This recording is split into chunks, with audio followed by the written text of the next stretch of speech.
반갑습니다.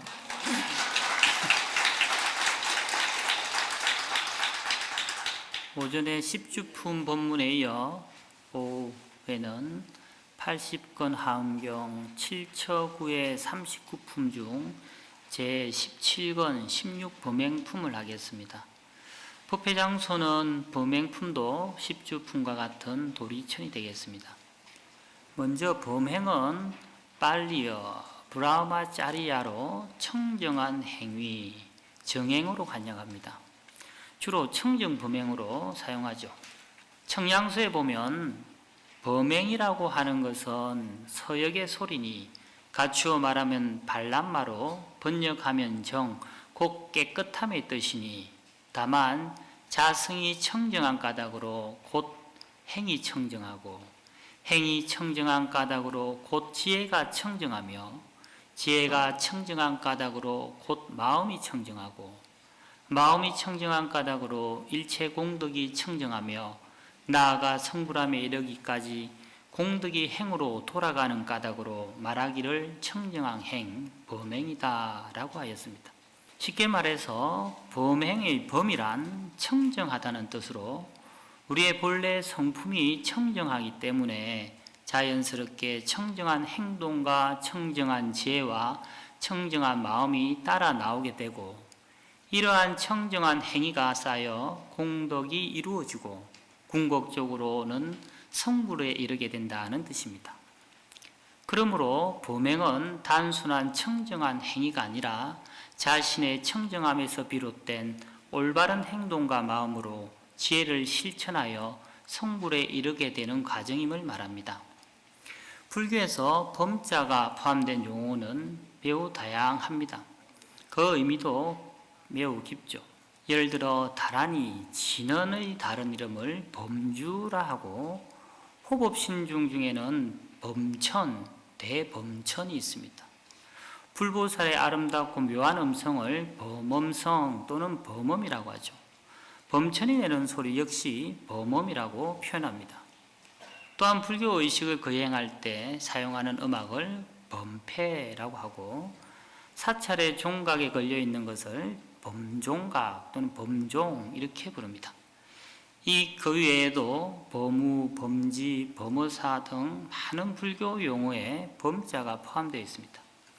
특히 통도사에서는 자장율사로부터 오늘날까지 매년 봉행되는 보살계 수계 살림에서는 법망경을 독송하는데 이 법망경의 계율은 제가 신도와 출가자의 구별 없이 누구나 수계할 수 있는 대승불교의 대표적인 대승보살계입니다. 그리하여 이 보살계를 받아 지키는 사람은 누구나 부처님과 똑같은 경지에 이를 수 있다고 하여 불계 또는 불성계라고 합니다. 이와 같이 범자는 불교와는 떨어질 수 없는 글자입니다. 하은경 법문을 듣다 보면 청량소니 또는 탐연기, 통연론이라는 이런 책들의 이름이 종종 나오는데 오늘은 이와 관련된 내용을 잠시 설명하고 넘어가겠습니다. 이를 이해하려면 먼저 하음교학의 종통설을 짚고 넘어가야 됩니다. 종통설이란 하음교학이 언제 시작되고 어떤 과정을 거쳐 발전해 왔는지를 설명하는 이론으로 하음교학의 5조에 대한 설명이 핵심입니다. 먼저 초조 두순법순 스님은 6세기경에 하음경을 연구하기 시작하여 하음교학의 기초를 다졌습니다. 2조 지상지엄 스님은 60하음경을 중심으로 하음교학의 핵심 원리를 정리하고 이를 바탕으로 수형기라는 중요한 저서를 남겼습니다. 3조 현수법장 스님 또 역시 60하음을 기본으로 하음교학의 구조와 교리를 체계화했는데 특히 그의 저술 탐형기와 하음 5교장은 하음교학의 핵심을 잘 정리한 저술이라 할 수 있습니다. 그리고 4조 청량진관 스님, 보통 청량국사라고 부르는데 이 스님은 80하음경을 기준으로 연구를 심하여 청량소와 초를 저술하였습니다. 이는 하원경 연구에 빼놓을 수 없는 아주 중요한 자료입니다. 5조 규봉종밀 스님은 하원경 원인론을 전술하여 하원교학의 교리를 정리하고 발전시켰습니다. 그리고 하원교학의 이 5조 외에도 조백대사라고 불리는 통연장자의 통연연도 중요한 저술인데, 이 또한 80하원경을 기준으로 하원교학을 연구하고 체계적으로 발전시켰습니다. 참고로 통로사 하엄살림 대법회는 80하엄경을 중심으로 법을 스라치고 있으니 주로 청량진가, 청량국사의 소와 초, 그리고 통연잔자의 통현론을 많이 참조하고 있습니다. 오늘 우리가 함께 공부하는 제16 범행품은 39품 중에 가장 짧은 품 중에 하나로 유인물로 나누어준 것이 범행품의 전체입니다. 그래서 오늘은 다 같이 범행품 전체를 독송해 보겠습니다. 정념천자가 범행에 대해서 묻고 법회보살이 설법하는 부분입니다. 그때에 정념천자가 법회보살에게 여쭈었습니다. 불자여 일체 세계의 모든 보살들이 열애의 가르침을 의지하여 물든 옷을 입고 출가하였으며 어떻게 하여야 범행이 청정하게 됩니까? 또 보살의 지위로부터 가장 높은 보리의 도에 이르겠습니까? 법회보살이 말하였습니다. 불자여 보살 마살이 범행을 닦을 때는 마땅히 10가지 법으로 반년을 삼고 뜻을 내어 관찰하여야 하는 이른바 몸과 몸의 업과 말과 말의 업과 뜻과 뜻의 업과 부처님과 교법과 스님과 계율이니 마땅히 관찰하기를 몸이 범행인가 내지 계율이 범행인가 할 것이니라.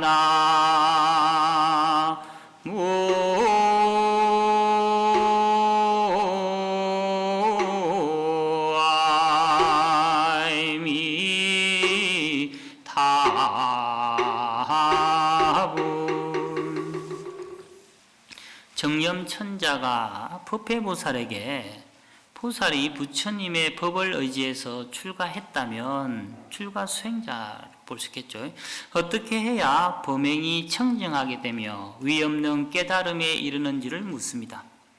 여기서 정념천자의 정념, 바를 정자에 생각할 점, 정념이란 팔정도에서는 바른 기억 또는 올바른 알아차림이라고 하지요.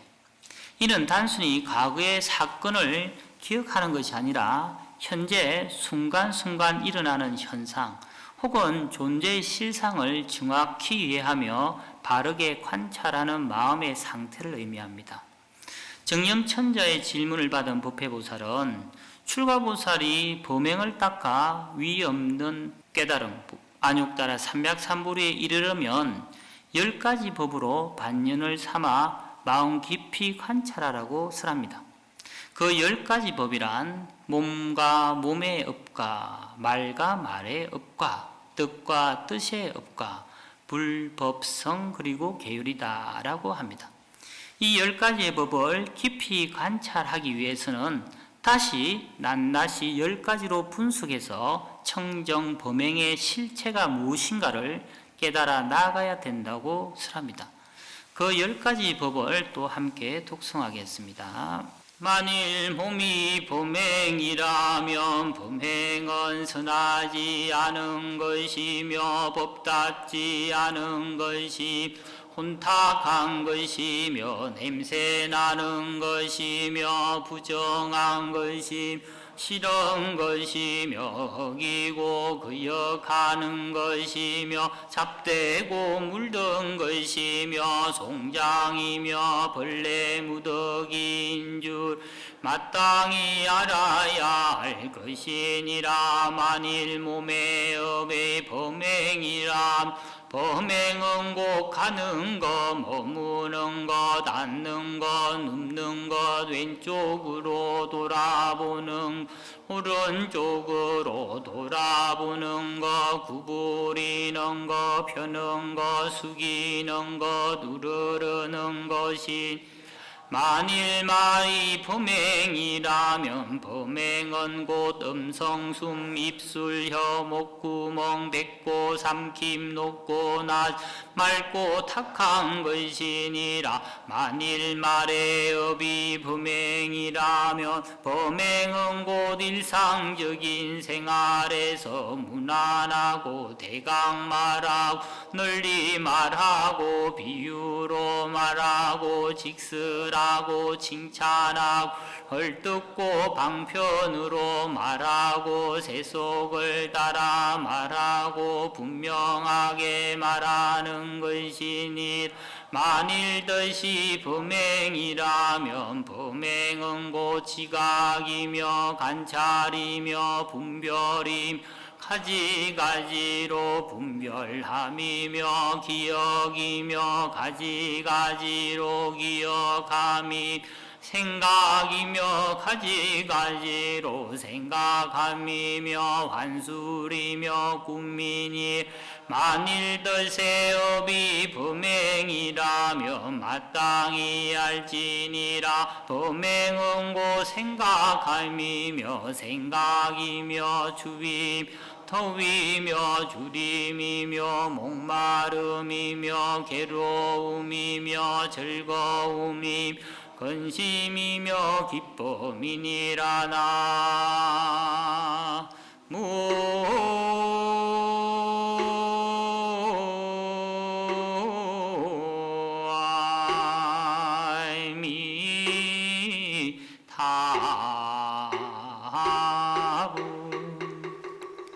먼저 몸을 10가지로 분석하여 관찰합니다. 원각형 보안복살장에 나의 지금 이 몸은 4대가 화합한 것이니 이른바 머리카락, 털, 손톱, 이빨, 피부, 근육, 뼈, 골수, 뇌, 더러운 몸뚱이는 모두 흙으로 돌아가고 침, 콧물, 고름, 피, 진액, 땀, 눈물, 정액, 대소변은 모두 물로 돌아가고 따뜻한 기운은 불로 돌아가고 움직이고 회전하는 것은 바람으로 돌아간다 라고 되어 있습니다. 즉 이 몸뚱이는 지수화풍 4대로 잠시 이루어졌다가 가합이라고 하죠. 목숨이 닿으면 이 4대 육신은 각각 흩어져 본래 자리로 돌아간다는 말입니다. 그와 같이 만일 이 몸뚱이가 범행이라면 범행은 선하지도 법답지도 않고 혼탁한 것이고 냄새나는 것이며 부정한 것이고 잡되고 물든 것이며 내지 송장이며 벌대 무더기인 줄 알아야 한다. 이를 청정범행이라 할 수 있겠는가? 또 신업, 몸의 업, 몸짓이라고 하죠. 몸짓이 범행이라면 범행은 앉는 것, 눕는 것, 오른쪽 왼쪽으로 돌아보는 것, 구부리고 펴는 것 등일 것이다. 즉 행주잡아 일체 동작을 청정범행이라 하겠는가? 또 만일 말이 범행이라면 범행이란 음성, 입술, 목구멍, 숨, 가슴, 높고 낮음 등을 청정범행이라 하겠는가? 또 말의 업이 범행이라면 말하고 칭찬하고 헐뜯는 것 등일 것이며 만일 뜻이 범행이라면 지각, 관찰, 분별 등일 것이고 만일 뜻의 업이 범행이라면 생각, 추위, 더위, 즐거움, 근심 등일 것입니다. 이를 청정범행이라고 우리가 할 수 있겠는가? 계속해서 독성하겠습니다. 만일 부처님이 범행이라면 세곤이 부처인가 수온이 부처인가 상온이 부처인가 행온이 부처인가 시곤이 부처인가 상이 부처인가 수가 부처인가 신통이 부처인가 업행이 부처인가 가보가 부처인가 만일 교법이 범행이라면 정멸이 법인가 열반이 법인가 생기지 않음이 법인가 일어나지 않음이 법인가 말할 수 없음이 법인가 분별 없음이 법인가 행할 바 없음이 법인가 모이지 않음이 법인가 순종치 않음이 법인가 얻을 바 없음이 법인가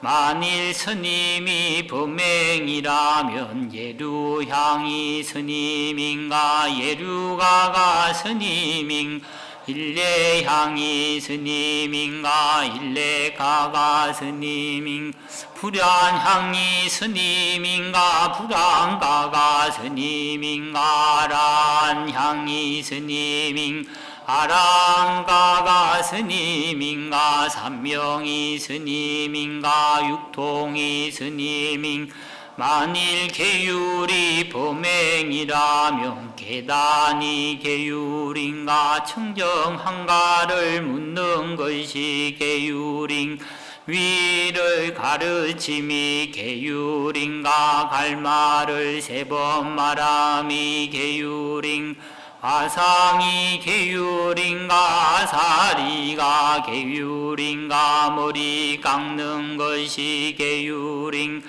가사를 입는 것이 계율인가 글씨감이 계율인가 정명이 계율인가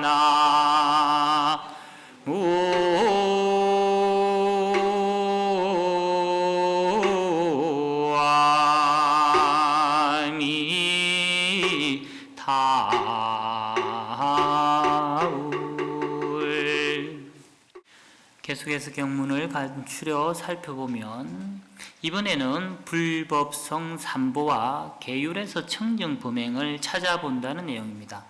먼저 부처님 자체가 범행이라면 색수상 행식 즉 오늘 부처님이라 하겠는가?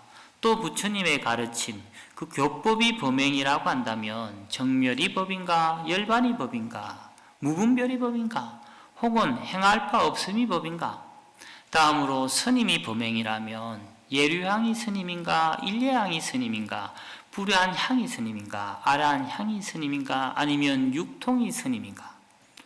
그리고 끝으로 계율이 범행이라면 계단이 계율인가 아니면 청정함을 묻는 행위가 계율인가 혹은 화상이 계율인가 아니면 머리를 깎는 것이 계율인가? 여기서 청정함을 묻는 것이 계율인가 라는 의미는 우리가 보살계 보살시 계사는 보살계 서문을 설한 뒤에 대중들에게 이 가운데 청정하십니까? 라고 세 번을 묻습니다. 이 가운데 청정하십니까? 이 가운데 청정하십니까? 이에 대중은 묵묵히 침묵하며 대답하지 않습니다. 그리고 난 뒤에 계사는 이어서 보살계본을 계속 읽어나갑니다. 이렇게 세 번을 묻는 것은 자신의 신구의 사목을 돌아보고 대중과 함께 청정함을 다짐한다는 그런 의미입니다. 이렇게 사목과 계율을 청정 범행이라 할 수 있겠는가? 계속해서 범행을 여실히 관찰하다는 경문을 읽겠습니다. 이와 같이 관찰하며 몸에 취할 것이 없고 닦는 데 집착할 것이 없고 법에 머물 것이 없어 과거는 이미 멸하였고 미래는 아직 이르지 않았고 현재는 공적함 허벌 짓는 이도 없고 가보를 받을 이도 없음 이 세상이 이동하지 않고 저 세상이 바뀌지도 아니하느니 이 가운데 어느 법이 범행인가 범행은 어디서 왔음 누구의 소유며 자체는 무엇이며 누구로 말미암아 지었는 이것이 있는 것인가 없는 것인가 색인가 색이 아닌가 수인가 수가 아닌가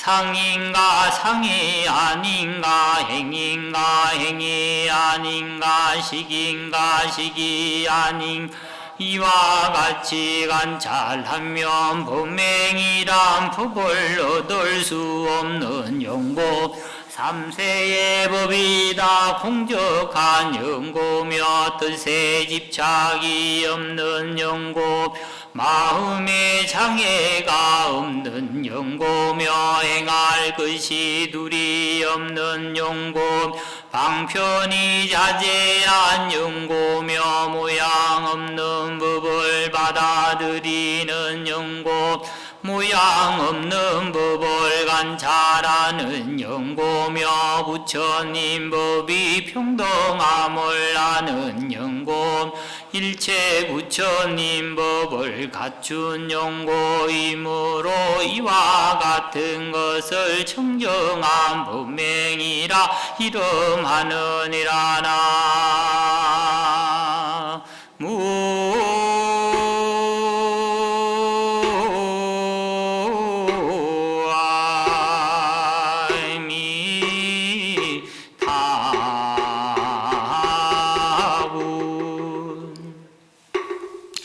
이와 같이 관찰한다. 여시 관찰.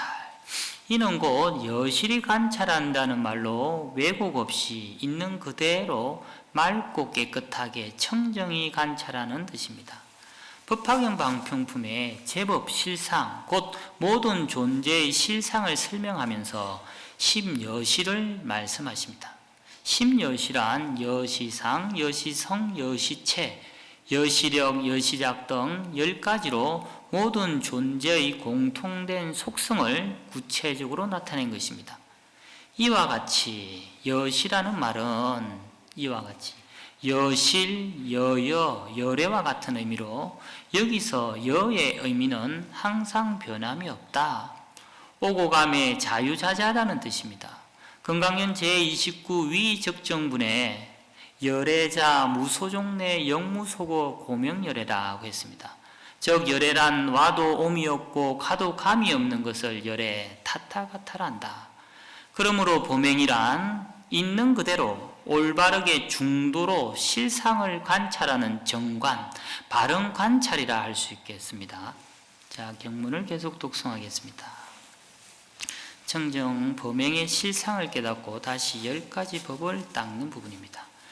다시 10가지 법을 닦아야 하나니 무엇이 열인가 이른바 옳은 곳 그른 곳을 아는 지혜와 지난 세상 지금 세상 오는 세상의 가보를 아는 지혜와 모든 선정과 해탈과 삼매를 아는 지혜 모든 근성에 수성하고 하열함을 아는 지혜 각가지 이해를 아는 지혜와 각가지 경계를 아는 지혜 일체 곳에 이르는 길을 아는 지혜와 천안통이 걸림이 없는 지혜 숙명통이 걸림이 없는 지혜와 습기를 영원히 걷는 지혜인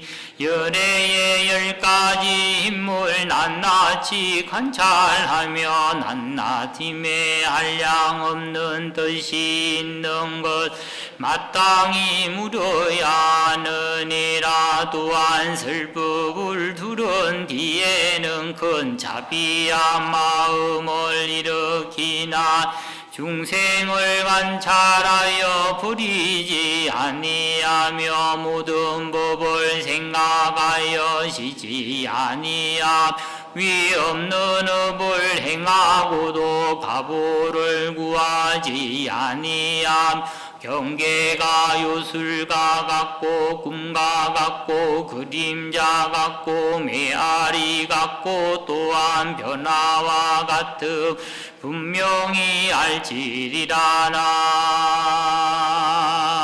무아이미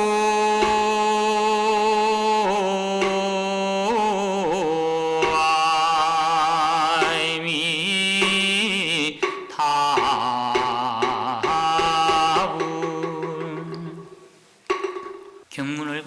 살펴보면 보살은 열의 10가지 지혜의 힘을 온전히 갖추어 낱낱의 힘에 한량없는 뜻이 있음을 관찰해야 한다. 또한 설법을 들은 뒤에는 중생들에게 대자비심을 일으켜 그 어떤 중생도 소홀히 여기지 않으며 그들의 고통을 이해하고 구제하려는 마음을 끊임없이 일으켜 모든 중생이 구원받을 수 있도록 노력해야 한다고 합니다. 또한 모든 법의 실상을 끊임없이 관찰하기를 쉬지 않으며 훌륭한 공덕을 쌓아도 보답을 바라지 않아야 합니다. 그리하여 모든 경계를 요술과 같고 꿈과 같고 그림자 같고 메아리 같고 변화와 같음을 분명히 알아 일체 경계에 집착하지 않아야 합니다. 곧 이 말씀은 금강경 제32 응화비진분에서 마지막 개송인 일체유의법 여몽한포영 여로영여적 엉작역시관 일체 모든 유의법은 꿈, 헛개비, 물거품, 그림자, 이슬, 풍계 같으니 마땅히 이와 같이 관찰할지니라와 같은 의미며 또 제5 열이실견분의 금강경의 핵심 사구계인 봄소유상, 계시음악, 약견재상, 비상, 적견열애와도 같은 의미라고 할 수 있습니다. 쉽게 말해서 잡을래야 잡을 수 없고 가질래야 가질 수 없는 물거품 그림자와 같은 덧없는 유의적 현상에 집착하지 말고 주체적이고 지혜로운 반야바라밀의 보살의 삶을 살라는 뜻이죠. 옛날에 어느 평화롭고 풍요로운 왕국에 마음씨 선량한 왕이 있었습니다. 그는 모든 백성들에게 존경받으며 태평성대를 이루었지만 자신에게 하나뿐인 왕자가 늘 근심에 쌓여 있어서 늘 걱정하고 있었습니다. 왕자는 모든 것을 가졌음에도 자신의 삶에 즐거움을 느끼지 못하고 있었습니다. 어느 날 왕은 왕자를 불러 물어봅니다. 태자야, 너 마음을 그렇게 짓누르는 것이 무엇이냐? 왕자는 조용히 고개를 숙이며 대답합니다. 아버님, 저는 아무래도 즐거움을 느낄 수가 없습니다. 세상이 그저 공허하고 허무할 뿐입니다. 왕은 그러한 말을 듣고 아들을 위해서 온갖 방법을 동원했습니다. 아름다운 보석, 맛있는 음식, 흥겨운 음악 등 갖가지 유의로 왕자를 달래려고 했지만 왕자의 마음은 조금도 나아지지 않았습니다. 아마도 왕자는 많은 것을 쉽게 얻을 수 있었기에 어떤 것도 소중히 여기지 않았을 것 같아요. 결국 왕은 왕궁 정문에 방을 써붙입니다. 왕자를 기쁘게 할 방법을 아는 자가 있다면 짐이 그에게 큰 상을 내릴 것이다. 많은 사람들이 찾아왔지만 모두 해결하지 못하고 허탕치고 돌아갔습니다. 그러던 중 어느 날 허름한 옷을 입은 한 노인이 왕 앞에 와서는 전하, 제가 왕자를 기쁘게 할 수 있습니다. 왕은 그 허름한 노인을 반신반의했지만 그래도 왕자에게 노인을 보냈습니다. 왕자와 마주친 노인은 잠시 왕자를 바라보더니 아무 말 없이 하얀 종이를 꺼내어 붓으로 글을 맺자 줬고는 왕자에게 건네며 말했습니다. 왕자님, 제가 떠난 뒤 조용한 방으로 들어가서 이 종이를 펼쳐보십시오. 그러면 답을 얻을 것입니다. 왕자는 그 말에 귀가 솔깃해서 떠나자마자 바로 방으로 달려가서 조심스럽게 종이를 펼쳐보았습니다. 그 종이에는 1일 1건선, 하루에 한 가지 선행을 베푸시오. 그 순간 왕자는 가슴 깊이 깨달음을 얻었습니다. 아, 나의 기쁨은 세상을 밝히는 선행에 있었구나. 남을 기쁘게 하는 일이 곧 나를 기쁘게 하는 일이구나 라고 크게 깨달았습니다. 그날 이후 왕자는 매일 백성들에게 작은 선행을 베풀기 시작했습니다. 굶주린 이를 돕고 슬퍼한 이를 위로하며 그의 삶은 점점 생기와 기쁨으로 가득 차게 되었습니다. 그래야 그의 선행은 온 왕국에 퍼지고 이웃 나라에까지 퍼지며 백성들은 더욱더 행복한 삶을 살게 되었습니다. 이러한 것을 본 왕은 왕자를 불러 만족스러운 표정을 지으며 이렇게 말했습니다. 참된 기쁨은 가지는 것에서 오는 것이 아니라 베푸는 데에서 온다는 것을 너는 이제야 알았구나. 일일 일선행, 하루에 한 번 남에게 선을 근하라는 가르침은 불교에서 중요한 실천의 의미를 담고 있습니다. 이 건선이라는 말은 말 그대로 좋은 일을 하도록 권하는 것이죠.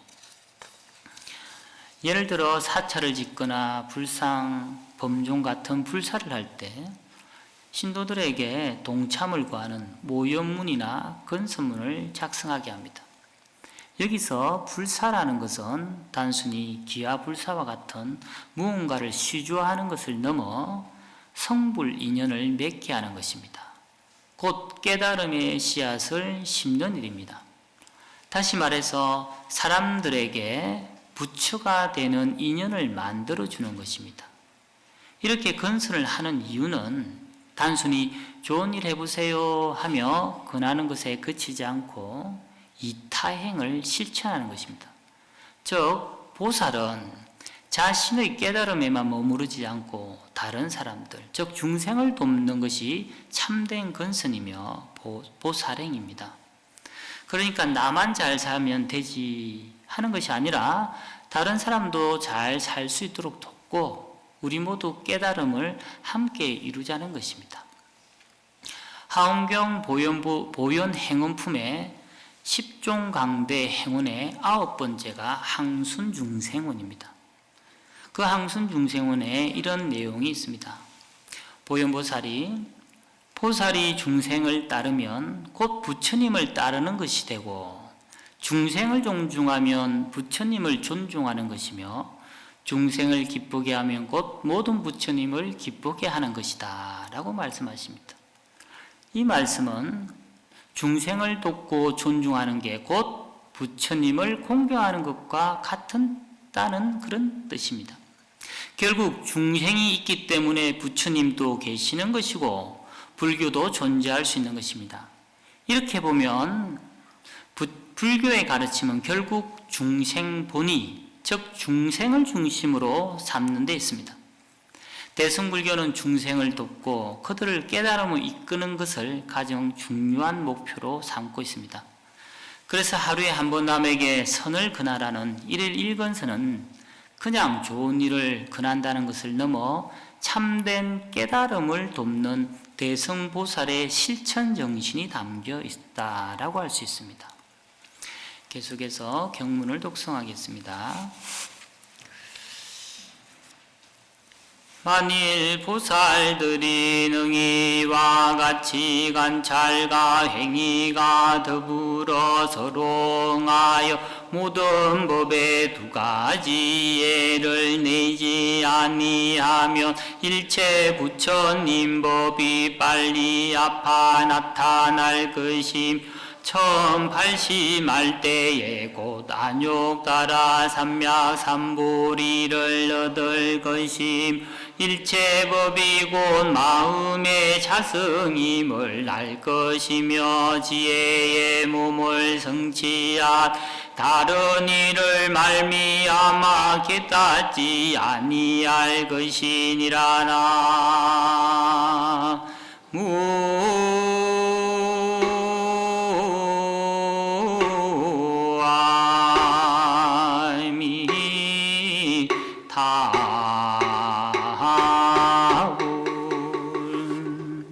계속해서 경문을 간추려 살펴보면 만약 보살이 위와 같이 여실히 관찰해서 모든 법의 두 가지 견해, 이견을 내지 않는다면 즉 있다 없다 옳다 그르다 너다 나다 같은 대립적 관점을 떠나서 모든 존재를 평등하게 바라본다면 부처님의 모든 가르침이 자연스럽게 그 앞에 드러나게 될 것입니다.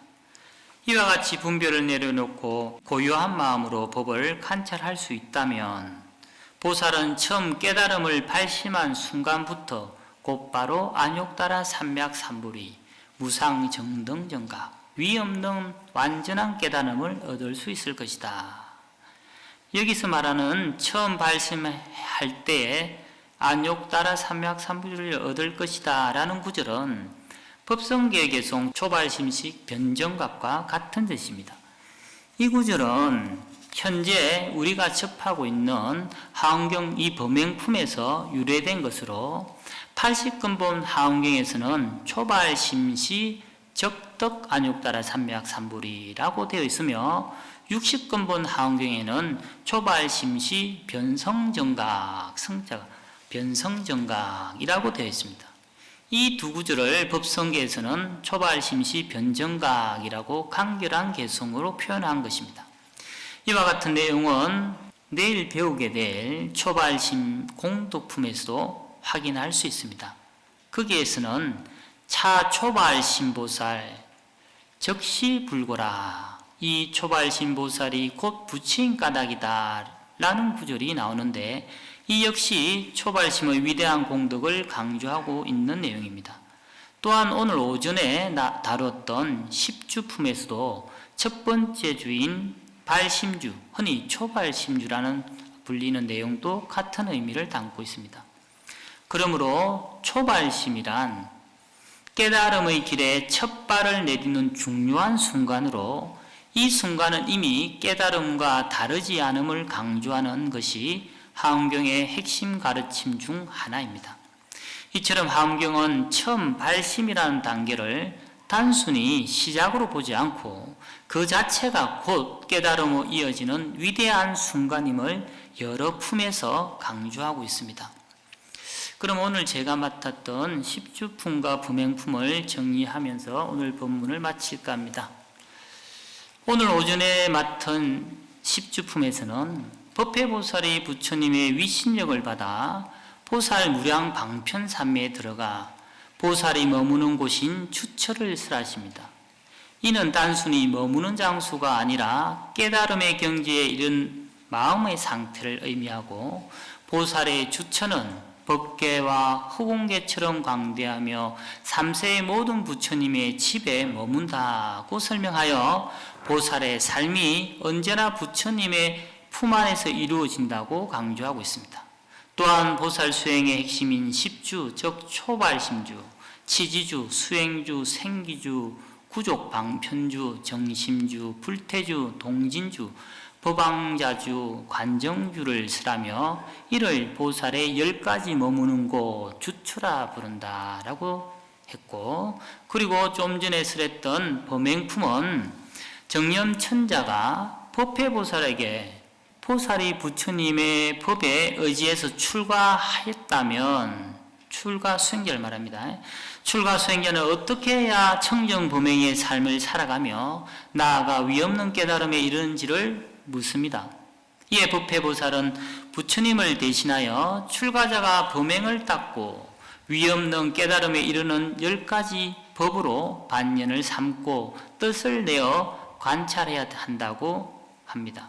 즉 몸과 몸의 업, 말과 말의 업, 뜻과 뜻의 업, 불법성 계율이 그것이다 라고 하며 이 10가지의 법을 깊이 관찰하기 위해서는 다시 낱낱이 10가지로 분석하여 청정범행의 실체가 무엇인가를 깨달아 나가야 된다고 설합니다. 이는 곧 여실히 관찰하라는 말로 왜곡 없이 있는 그대로의 진리를 맑고 청정하게 관찰하는 의미를 담고 있습니다.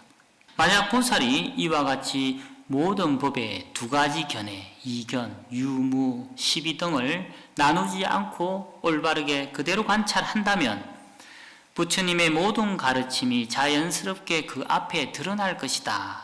나아가 처음 깨달음을 발심한 순간부터 곧바로 안욕따라 삼맥삼불이 무상정등정각에 이를 수 있을 것이다 라고 설합니다. 이상으로 오늘 제가 맡았던 십주품과 범행품의 법문을 모두 마치겠습니다. 모두 합장하시고 따라하십시오. 간절히 기도합시다. 간절하면 통합니다. 간절하면 이루어집니다. 나무관세음보살